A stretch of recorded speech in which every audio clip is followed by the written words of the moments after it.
Welcome to Cheap Controls. We make videos on things that we struggled with, hoping to help you so you don't. Consider subscribing and hitting that bell. We are adding content to cheapcontrols.com so you can download some extra documents used in this video. This video is going to pick up from where I left off in the last video. I'm going to go over how to control the relays now so you could turn a heater or a cooler on and off. I'll put a link up in the video to the previous video. It might be a good idea to watch it, but I don't think you need it for anything in this video. And I did a poll, and most people wanted to see if we did the control from the Nextion itself. So we're going to use GPIO pins on the Nextion controller. I am going to add a push button to shut the cooling and heating off from the ESP that's going to provide a line to an input on the Nextion. So I do go into a little bit of both. Now in my previous video, I did this on a discovery display. I'm going to have to upgrade it to an enhanced for this so we have access to the GPIO pins. So I'm going to create a new enhanced, I always call it a sketch, but that's not exactly the right term, but a new file. And I used the 3.5 inch before, so I'm going to use the 3.5 inch again. And I'm going to set it to be horizontal. For those that have never imported an HMI file into a new one, it's pretty easy. You just go up to this file and then you import the project. And I named the current one 208 production because this is my 208th video, and then the old one from last one was 207 production. So I just select that one. And then you get this that just verifies that you want to import all this stuff into the file. And then you get a message that says that it worked. And now, as far as the pages down here, I have this page 00 because it was named page 0 in the original one, so I believe it just adds a 0. But for this case, I'm going to delete the original page when I created this new file.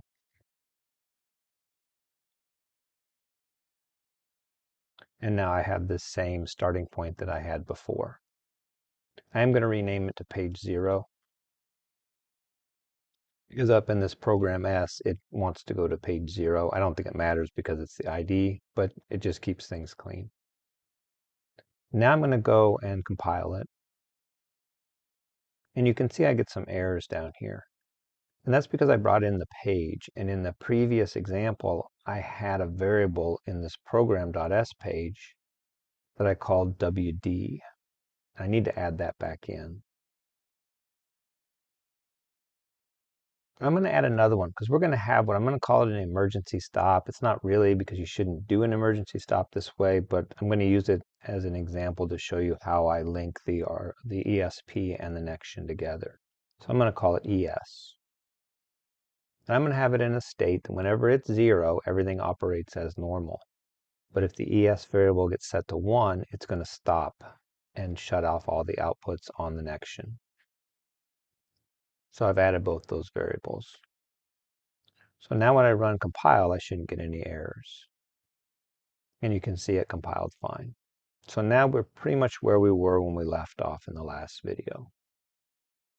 So what I'm going to do is I'm going to compare these upper and lower limits to this temperature that's up here. And then I'm going to do functions based upon that. And I'm going to use a timer.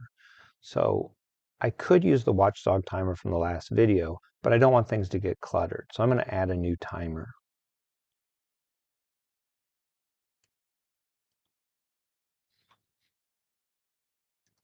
And I'm going to call this timer control timer. And 400 milliseconds is plenty enough time to turn on and off a heater or a cooler. So I'm going to leave that at 400. Now, since we're going to have an emergency stop function in there, I'm going to add that first. Because all of the control is going to go if the ES is equal to 0.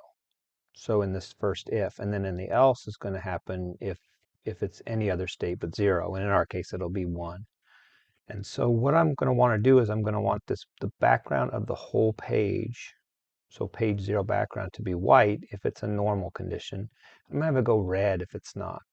What I noticed is if you change it every 400 milliseconds, you get this flashing. So I'm going to upload this and I'm going to see if we get that. Now, I don't know if you can see this, if it'll come through in the YouTube video or not, but what happens is every time it refreshes, I get a flash on the screen. So every 400 milliseconds, I'm getting this flash, and it's not going to work. So we're going to have to make a little bit of a tweak to the code.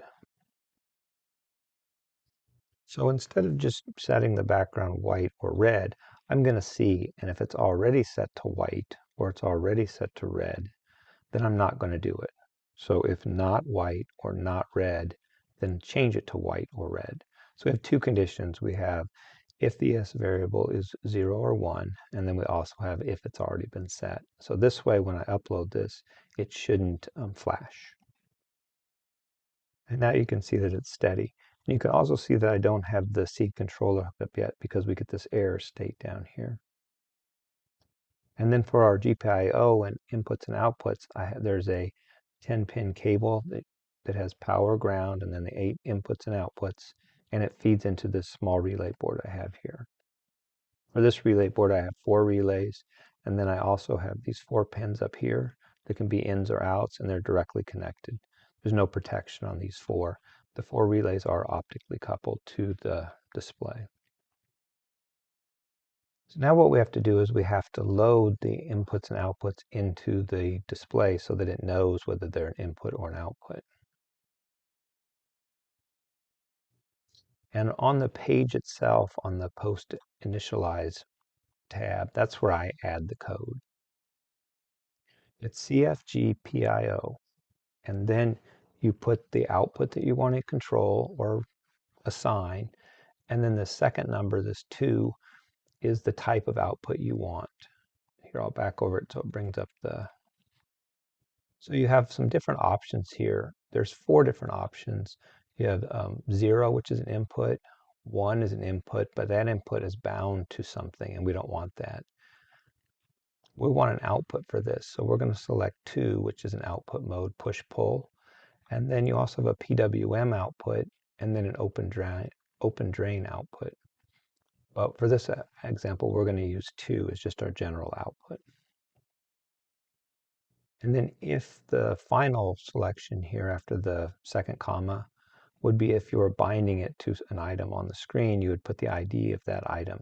In this case, for mode 2, it isn't bound to anything, so you just put a 0. And we did the same thing for the input number 2, or output number 2. So it is 0 based, so 0 is 1 and 1 is 2. Now we'll go back to the timer. So what we do by adding this code is whenever there's a 1 in ES, we're going to set the background to red, if it isn't already red. And then we're going to take this programmable input-output pin 1 and 2, and we're going to set them to off, because setting them equal to 0 is the same as turning them off. And then these radio buttons, we're going to set the color of this dot to black. Now, if they're off, you won't see it, because in the 0 state, you don't see the little inner circle. But if it is on, you'll see it go to black. And now we'll move on to the controlling of the outputs themselves based upon the temperature. Okay, so back up on this where ES is equal to 0. And so now we're going to look at this upper value. The temp is greater than the upper value. Then we know that we need to turn on the cooling, that it's too hot. But we also want to see if this cool button is pushed or not. So if it's 1, then we know we want the cooling to work. It's on. So then what we're going to do is we're going to set this button to green to let us know we're currently cooling.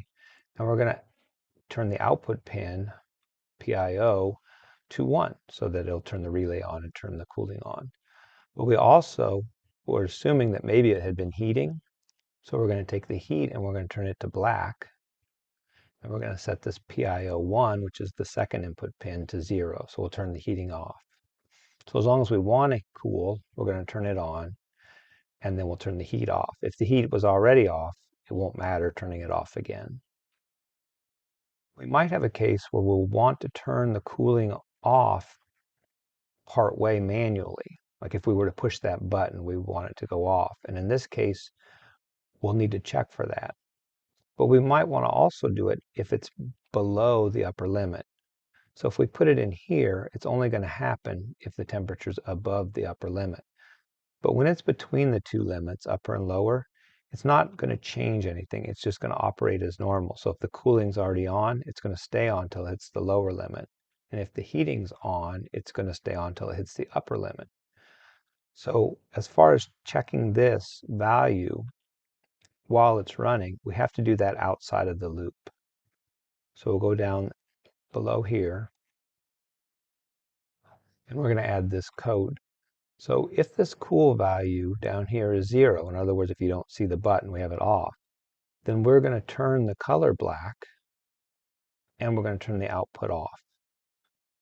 And this is going to happen every time we go through the loop. So it's just going to continually be looking at that, and if it's ever off, it's going to turn it off. So it's just going to continually turn it off, which is okay. If it's already off, it just doesn't do anything.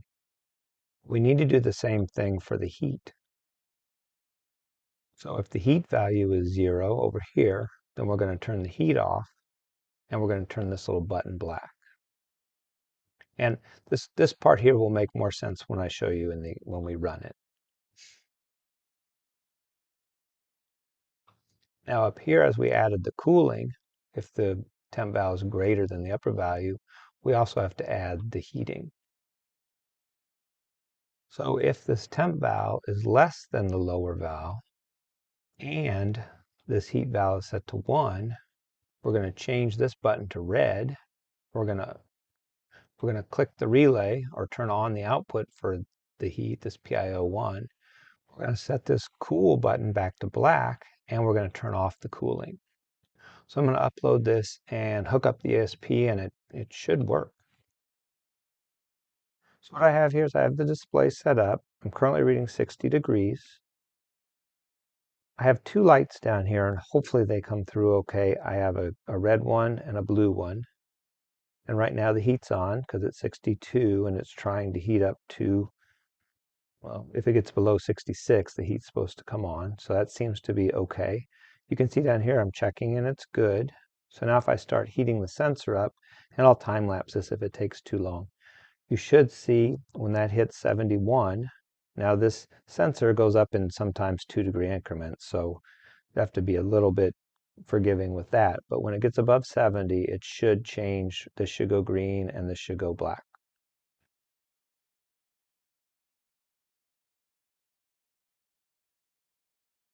There, and you saw that it changed. And now, since it's in that green state, I should be able to turn it off.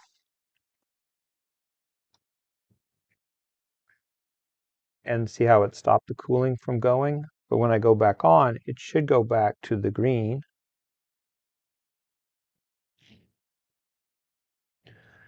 And it did. But now, if I let it cool, and it goes below that 70, and I do the same thing, since it's in between the two states, it won't come back on, because the only time it's telling it to cool is if it's above 70.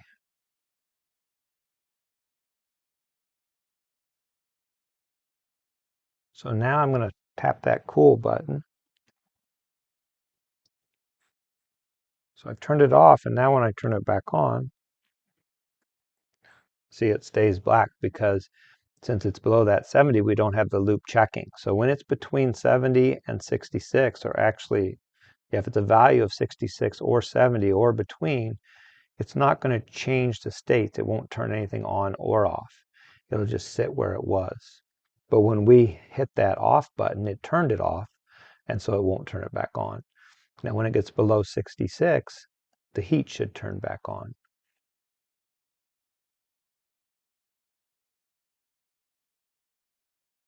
Actually, what I think I'm going to do is I'm going to raise the limit. It's taken a long time to drop.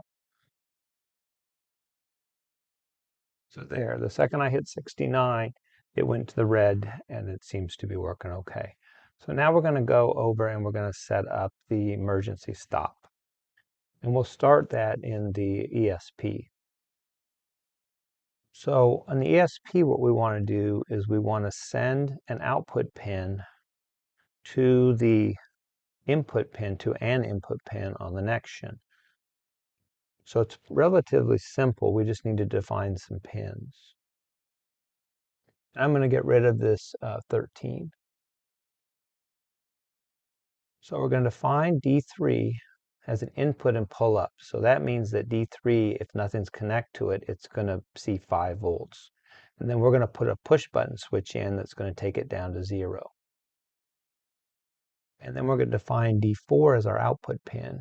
And we're initially going to write it to low because our ES is a 0 for normal function and a 1 in the error state. So we're going to copy that.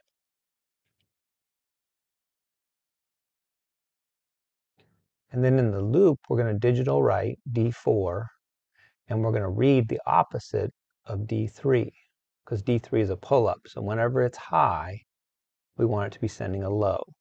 And whenever it's low, we want D4 to be sending a high. And that's really all there is to it on the ESP, because we're just going to send it a signal. We'll go back over to the Nextion.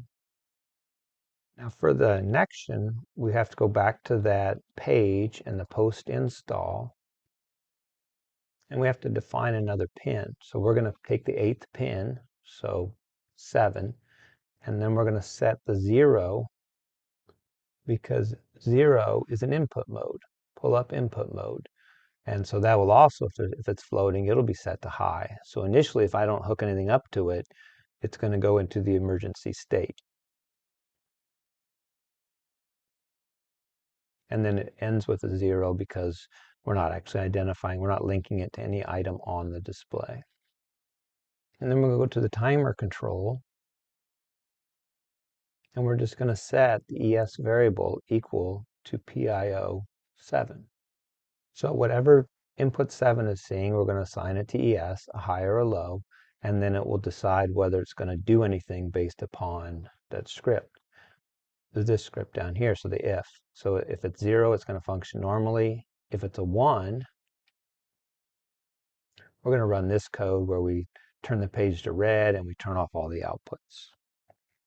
So I'll upload this and then come back.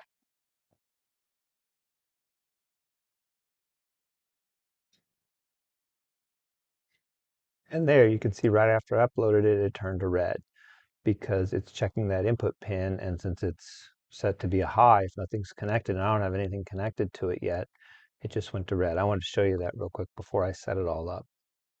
And also you can see that these are both off. There's no LEDs on. Oh, and in this case, I don't have the ESP hooked up yet, so we don't have a temperature anyway. But with a temp of 0, you would think that it would be trying to heat. Okay, now hopefully you can see everything on here. So I've got my ESP up here, and I have my input hooked up. It's this wire that runs like this. You can see that we're heating 62 in there, and it needs to be hit 67. So for right now, I'm going to hit this button.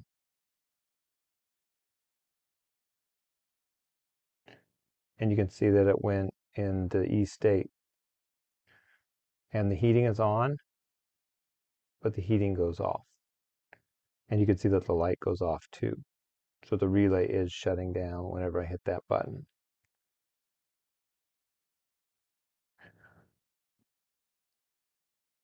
But it doesn't exactly make sense, because a lot of times you'll have an emergency situation where you'll hit a button, but you won't want releasing that button to have it come back on. You'll want to have some other way to turn it back on.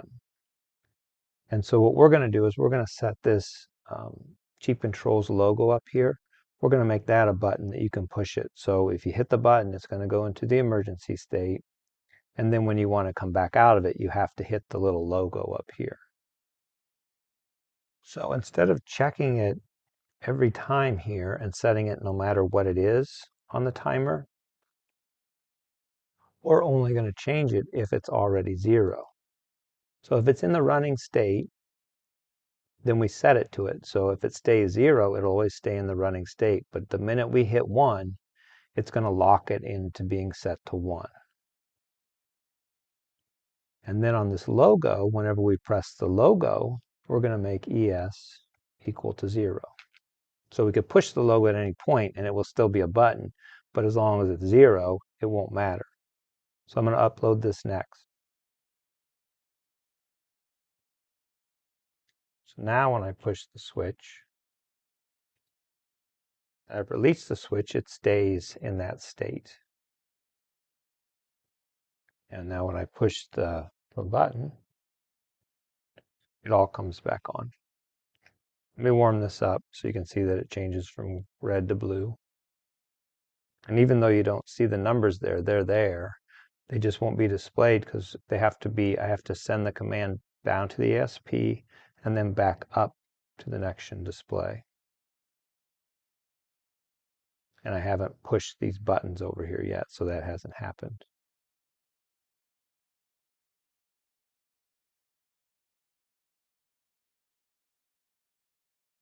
There and there, it just changed up to 71. Now, if I hit this button, the blue light should go off. You can see that the cool over here went to black. And now if I hit the button, it should come back on, and it does. So for this video, we added control to a Nextion page. We used the GPIO pins, both as inputs and outputs. First off, we used it as output to turn on a heater and a cooler. But then we also used an input from the ESP to make kind of like an emergency stop.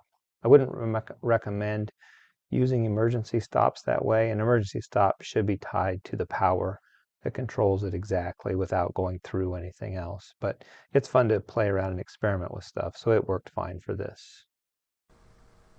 Well, that's about it for this video. If you like what you saw, consider giving me a thumbs up, and also consider subscribing to the channel. Thanks for watching.